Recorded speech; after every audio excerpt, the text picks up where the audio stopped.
with Audrey and Edgar's nephew. She'd probably start organising the engagement party before I even got back. Cecily chuckled to herself. What was that, miss? Asked Doris. Oh, I was just reminding myself that I must telephone my parents to let them know of my safe arrival. No need to worry about that, Miss Cecily.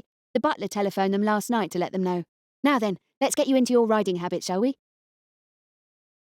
Julius was already astride a magnificent black stallion when Cecily arrived at the stables.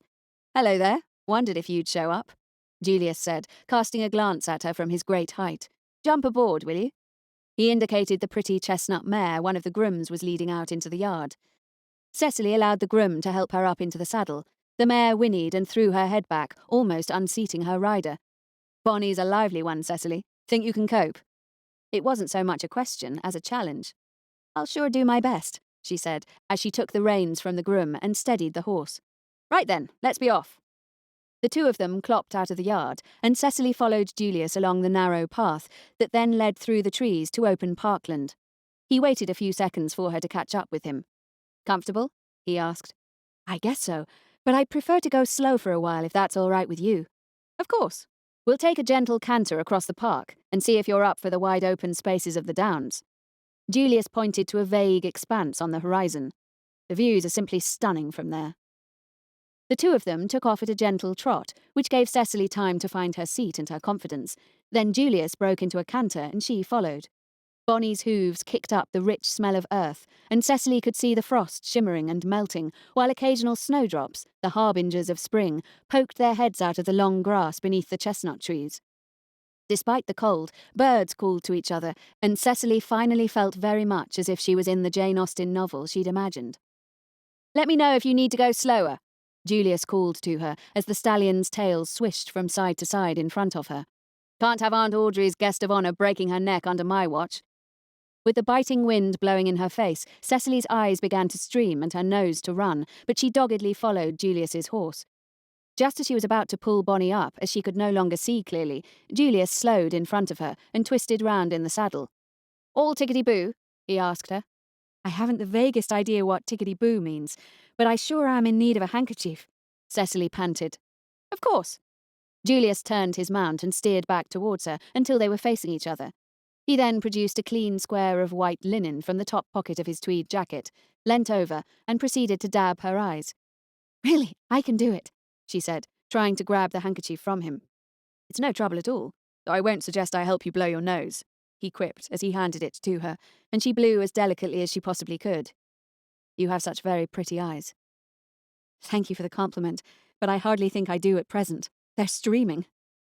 Perhaps we might go up onto the downs tomorrow morning, although the wind this time of year can be quite fierce, and I suppose you're used to warmer weather in America. No, it's far colder in New York than it is here. Perhaps I'm getting a chill. That would hardly surprise me. Dear Uncle Edgar does like to watch the pennies, and you can imagine that heating a house like Woodhead Hall is costly. Rather ridiculous when one thinks of the fact that one could live in a hut in the tropics and require the minimum of necessities. Now then, we'll head back to the house and have Doris put you in front of a roaring fire, with a hot cup of tea. Please, if you want to go off to enjoy the downs, I can easily find my way back. Oh, not at all. I can see them any day of the week, he said as he smiled at her. But you're only here for a short time, so I'd prefer to look at you. Cecily turned her face away from him, so he wouldn't see the blush spreading up from her neck. She gripped the reins tightly as the two of them headed back towards the hall, side by side at a trot. So, she said, clearing her throat, how do you spend your days here at the hall? Writing your poetry, I suppose. Would that was the reality, Julius sighed. Perhaps one day I shall run away to Paris and live in an attic garret somewhere in Montmartre.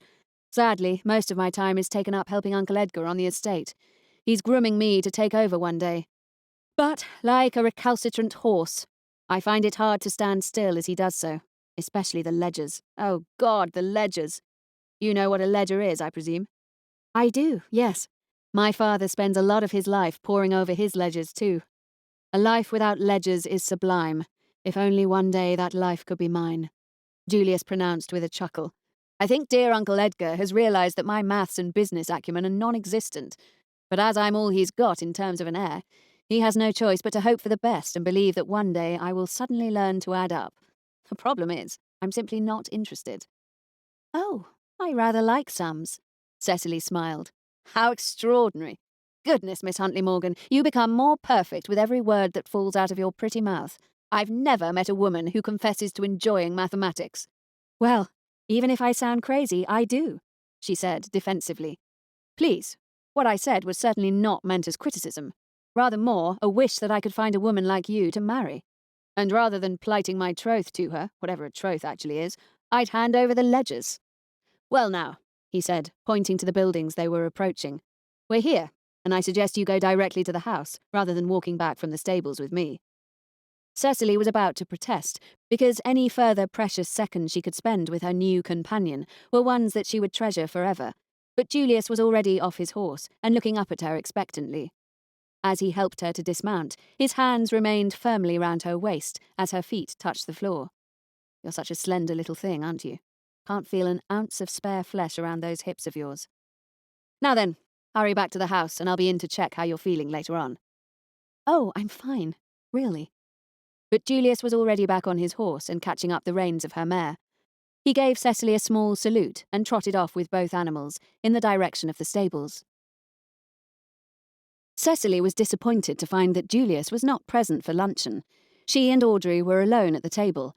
As Audrey asked after Dorothea, Cecily's sisters, plus the friends and acquaintances whom Cecily vaguely knew from her mother's circle, she could barely swallow the soup that claimed to be vegetable but tasted like warmed-up dishwater. My dear, you've hardly touched your lamb, Audrey commented as the maid cleared away their plates after the main course. Perhaps you are catching a cold. Maybe I am,